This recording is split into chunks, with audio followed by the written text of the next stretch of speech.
नमस्कार दोस्तों। आज हम बीएससी पार्ट थर्ड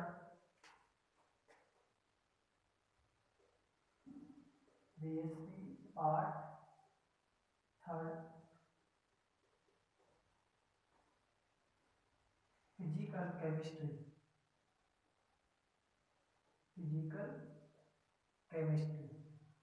की जो हमारी यूनिट जो चल रही थी,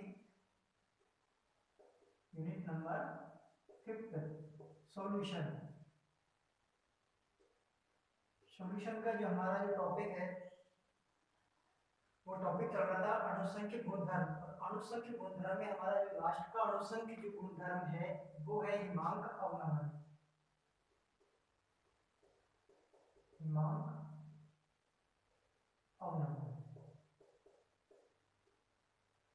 इस टॉपिक को आज हम यहाँ पर डिस्कस करते हैं। ठीक है, तो देखो इस टॉपिक में हिमांक जो शब्द है ये ताप से संबंधित है, यानी जमाव ताप, यानी ऐसा टेम्परेचर जिस पर कोई चीज जम जाती है उसे हम क्या कहते हैं, हिमांक। और अवनमन से तात्पर्य है कमी। इससे तात्पर्य क्या होती है, कमी। तो यहाँ पर देखो अपन हिमांक की डेफिनेशन दे सकते हैं कि हिमांक वह ताप है जिस पर किसी पदार्थ की द्रव एवं ठोस अवस्थाएं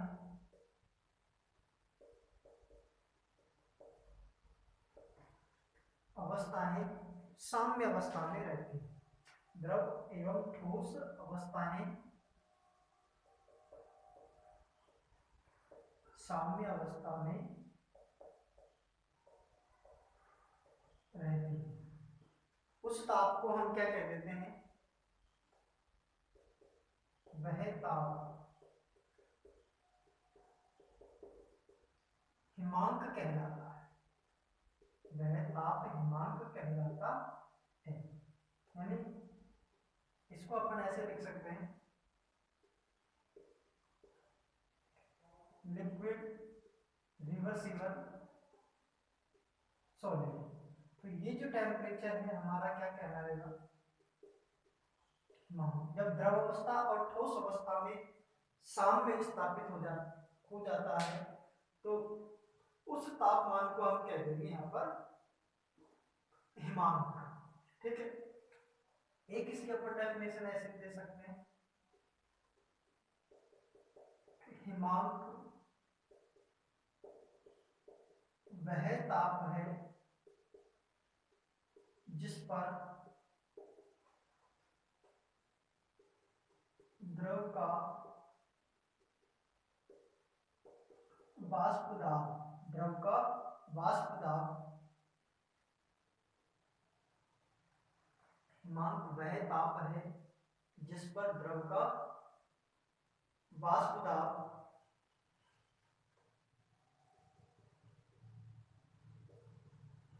वायुमंडलीय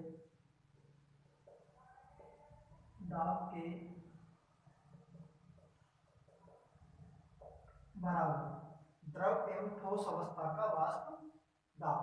हिमांक वह ताप है जिस पर द्रव एवं ठोस अवस्था का जो वाष्प दाब है, द्रव एवं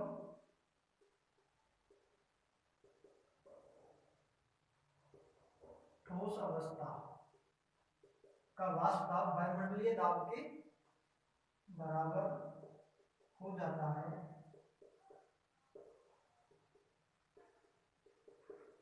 हिमांक कहलाता है। हिमांक कहलाता है। ठीक है, यहां पर देखो अपन ये कह सकते हैं कि विलायक जो होता है, विलायक का जो वाष्प दाब है वो विलयन के वाष्प दाब से सदैव अधिक होता है, सदैव अधिक होता है। यदि विलायक के वाष्प दाब को अपन पी नॉट से और विलयन के वाष्प दाब को पीएस से डिफाइन करते हैं, तो P not minus P S बराबर डेल्टा पी हमारे पास प्राप्त होता है, जिसे हम सामान्य कहते हैं वाष्प दाब अवनमन। वाष्प दाब अवनमन कहते हैं। इसी प्रकार से यहां पर अपन ले सकते हैं विलायक का हिमांक, विलायक का हिमांक मान लें हम टीएफ और विलयन का हिमांक, विलयन का हिमांक मान लें अपन टीएस।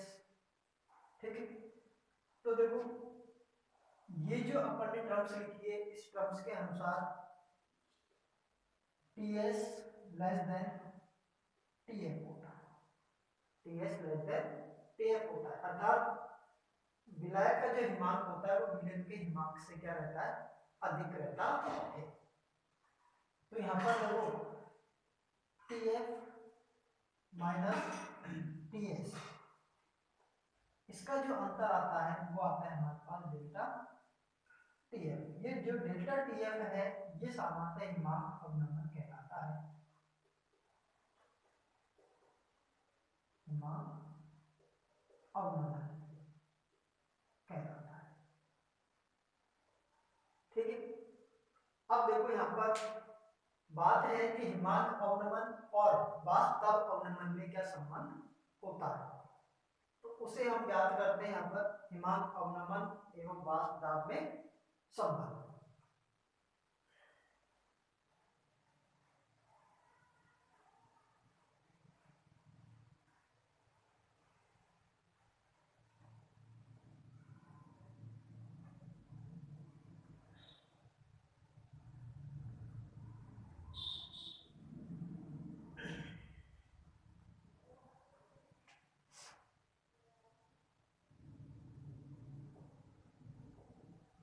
हिमांक अवनमन डेल्टा टीएफ व वाष्प दाब अवनमन डेल्टा पी में संबंध, में संबंध। तो इन दोनों में संबंध ज्ञात करने के लिए हमें वाष्प दाब और ताप के मध्य में एक आलेख खींचना होता है। तो उस आलेख को अपन यहाँ पर बना सकते हैं।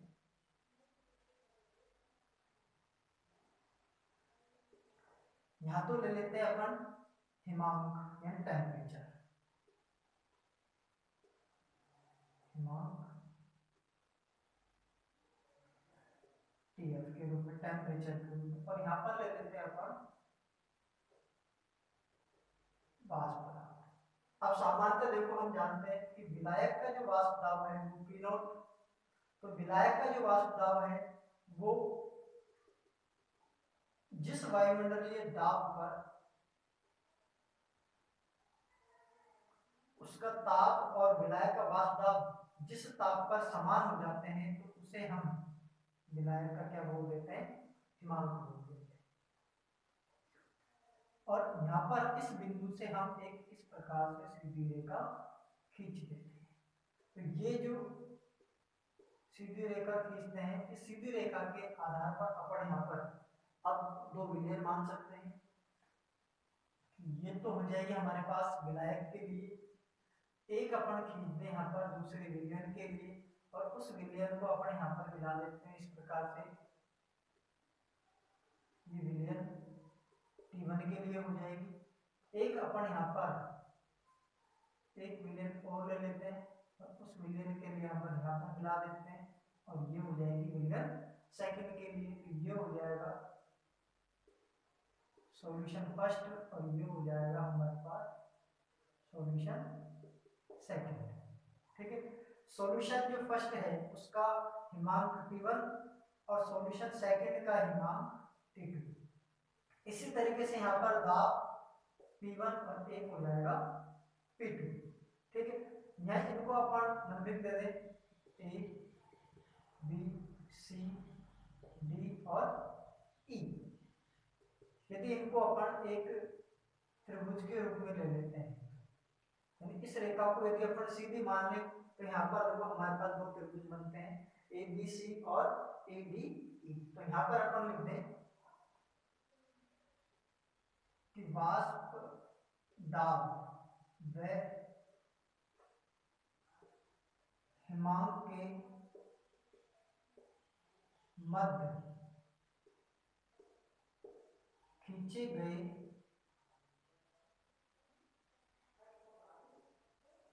वक्र से त्रिभुज ए बी सी समरूप होते हैं त्रिभुज ए डी ई के। जब ये दोनों एक दूसरे के समरूप हैं तब अपन यहाँ पर लिख सकते हैं कि ए बी बटे ए डी। इसी प्रकार से यहाँ पर अपन देखो टेम्परेचर के लिए भी लिख सकते हैं कि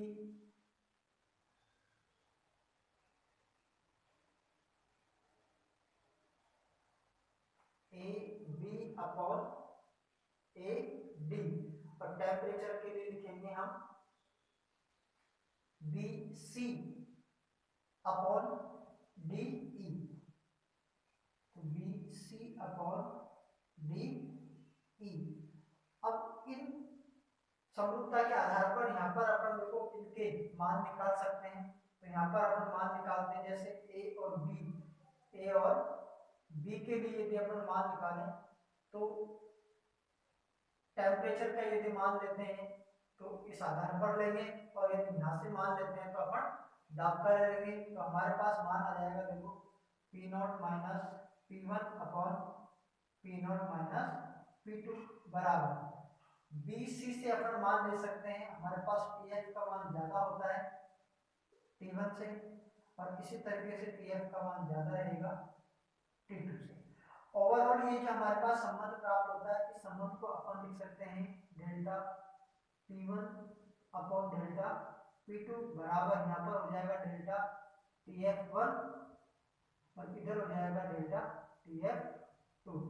तो इस संबंध से अपन यहाँ पर लिख सकते हैं कि डेल्टा P जो है ये समानुपाती होता है डेल्टा TF के। तो ये संबंध हो गया।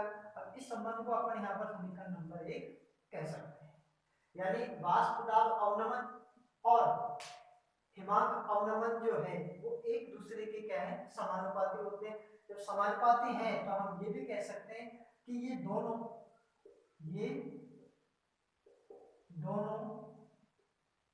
अणुसंख्य गुणधर्म है। ये दोनों क्या है, अणुसंख्य गुणधर्म है। दोनों क्या है, अणुसंख्य गुणधर्म है, अर्थात दोनों के दोनों विलय के अणु की संख्या पर क्या करते हैं, निर्भर करते हैं। अब देखो यहाँ पर जब इस पे अपन राउल्ट का नियम फॉलो करते हैं, राउल्ट के नियम से राउल्ट का नियम कहता है कि वाष्प दाब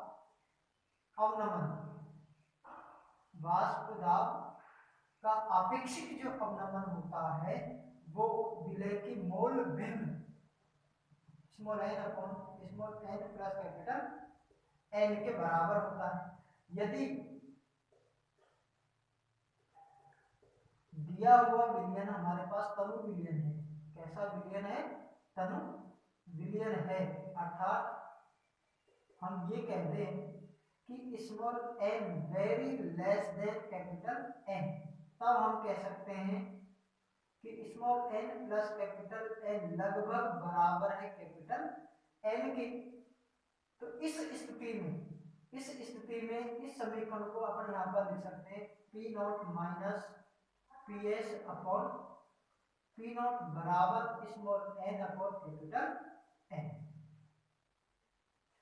या P not minus P S upon P not बराबर स्मॉल एन जो है वो है हमारे पास small W upon small N, और कैपिटल एन है हमारे पास capital W upon capital N. इन दोनों के मानों को जब अपन यहाँ पर रखते हैं तो यहाँ पर हमारे पास समीकरण आती है, देखो small W upon small N तो capital W upon capital N, ये समीकरण बन जाती है। इस समीकरण से अपन बना सकते हैं P not minus P S बराबर small W upon small N capital W upon capital N into P not. ये जो टर्म्स होती है इसको मैं लिख सकता हूँ डेल्टा पी बराबर यहाँ पर आ जाएगा मेरे पास small W upon small N, इधर लिख देंगे अपन capital N upon capital W dot P not P not. तो ये समीकरण हो जाएगी मेरे पास समीकरण नंबर 2। अब यहाँ पर देखो समीकरण 1 और 2 से लिख देंगे, समीकरण 1 व 2 से क्या लिखेंगे कि डेल्टा टी एफ बराबर है small W capital N P not upon small N capital W. ये समीकरण हो गए हमारे पास समीकरण नंबर 3। अब समीकरण जो 3 है उस समीकरण 3 में कैपिटल एम विलायक का अनुभाग कैपिटल एन विलायक का अनुभाग और पी नॉट विलायक का वाष्पदाब। यदि ये दोनों क्या है स्थिर है, इन दोनों को क्या मान लें हम स्थिर मान लेते हैं, तो स्थिर मानकर इन दोनों के स्थान पर हम यहाँ पर एक नए कांस्टेंट का उपयोग कर सकते हैं। तो नया कांस्टेंट का उपयोग करते हैं तो हमारे पास समीकरण बन जाती है डेल्टा टी एफ बराबर small W upon small M के अपॉन कैपिटल डब्ल्यू। ये समीकरण बन गई। अब इस समीकरण में जो यहाँ पर के है ये कहलाता है अवनमन स्थिरांक, अवनमन स्थिरांक।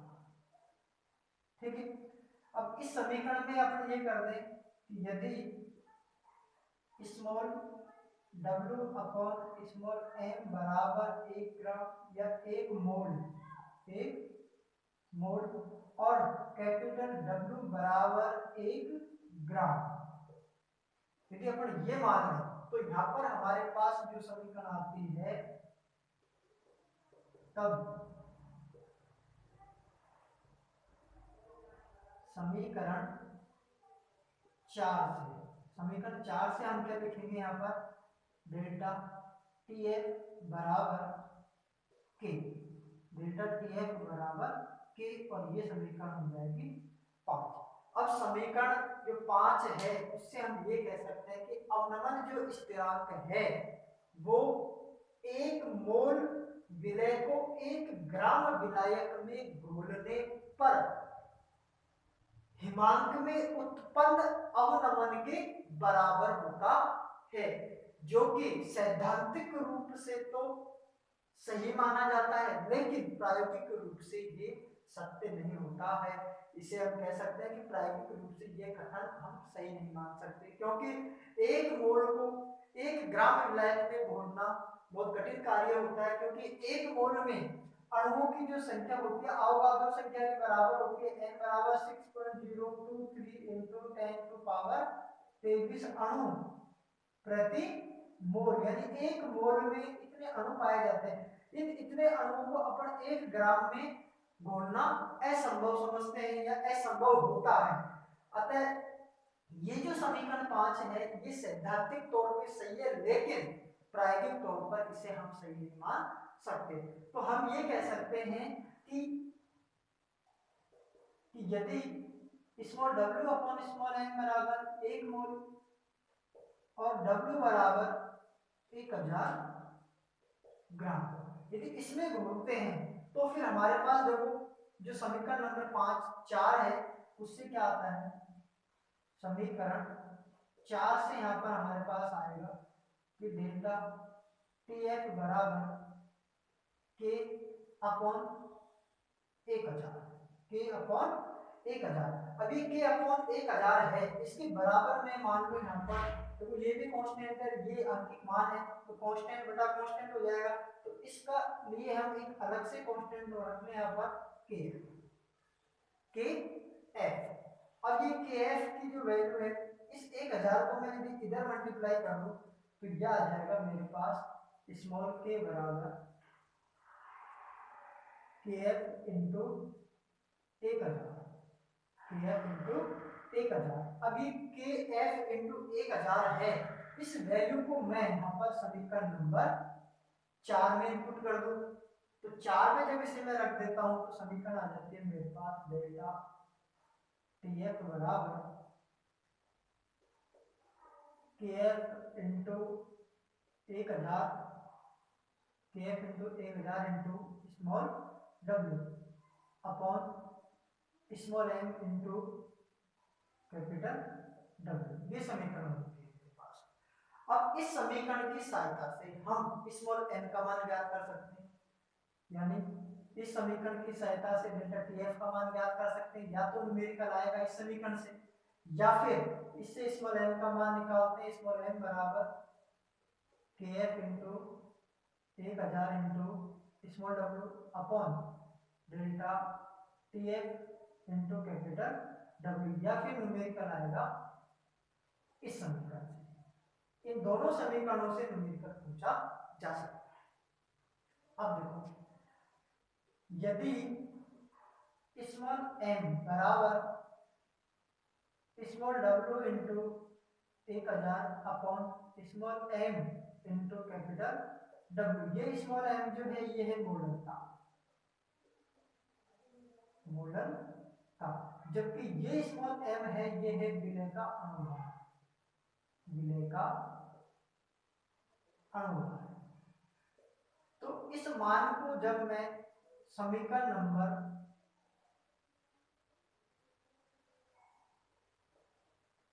6 से देखता हूं तो देखो समीकरण 6 में मेरे पास 1000 into W upon small m into capital W, तो उसके स्थान पर हम यहाँ पर स्मॉल m रख सकते हैं। जब स्मॉल m रखते हैं तो हमारे पास समीकरण आ जाती है, देखो डेल्टा TF बराबर KF into small m। Small m यहाँ पर जो स्मॉल m है ये है मोलकता, क्या है, मोलकता, जबकि KF जो है ये है हिमांक अवनमन स्थिरांक, हिमांक अवनमन स्थिरांक, हिमांक अवनमन स्थिरांक होता है जिसे क्रायोस्कोपिक कांस्टेंट बोलते हैं, क्रायोस्कोपिक स्थिरांक, क्रायोस्कोपिक स्थिरांक भी इसे कहा जाता है। इसी के समानांतर हमारे पास एक समीकरण होती डेल्टा TB बराबर KB इंटू स्मॉल m। ये जो डेल्टा TB है ये तो एक क्वथनांक उन्नयन, और KB जो होता है ये होता है मोलर अवनमन स्थिरांक, मोलर अवनमन स्थिरांक। तो KB और KF इन दोनों का जो मात्रक होता है वो सेम होता है, degree Celsius kg mole inverse.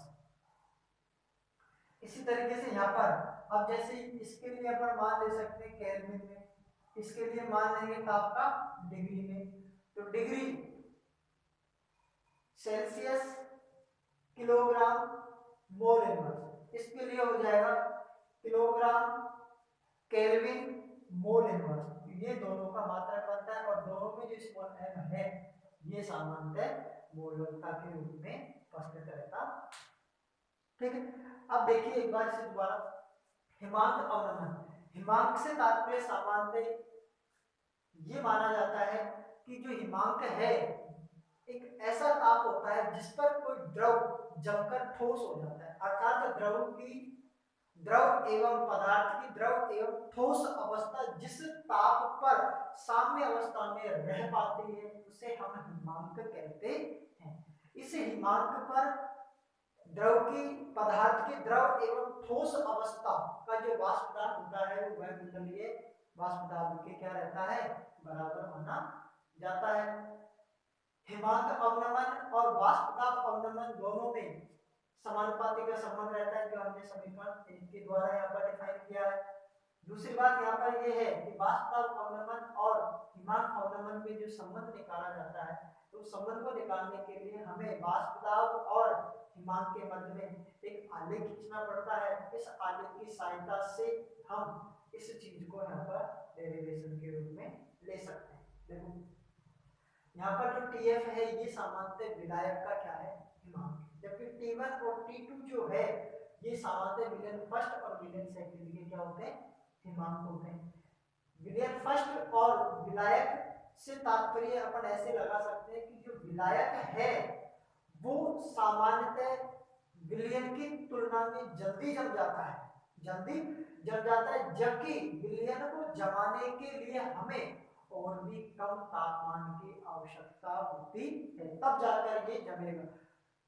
इसी रूप में अपन जब इनका अंतर निकालते हैं तो वो अंतर कहलाता है हमारा हिमांक अवनमन। क्या कहलाएगा, हिमांक अवनमन। यदि अपन को विलयन का हिमांक निकालना है, किसका निकालना है, विलयन का हिमांक निकालना है, तो हम क्या करते हैं, हिमांक अवनमन में से विलायक के हिमांक को घटा देते हैं तो हमारे पास आ जाता है विलयन का हिमांक।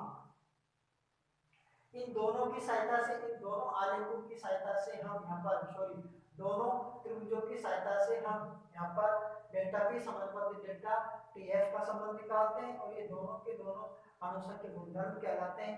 फिर इस समीकरण के ऊपर जब राउल्ट का नियम निकालते हैं तो हम इस तथ्य तक यहाँ पर पहुंच सकते हैं। तो इसके बाद में हम जो भी हमारा नेक्स्ट टॉपिक रहेगा वो हम अगले वीडियो में अपलोड करेंगे।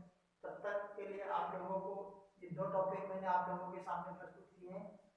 इनमें यदि आप लोगों को किसी प्रकार की कोई चीज या तथ्य समझ में नहीं आता है तो आप लोगों को मेरे कॉन्टेक्ट नंबर पता है, आप लोग कॉल करके या फिर मैसेज डालकर भी इसके बारे में आप लोग मुझसे पूछ सकते हो।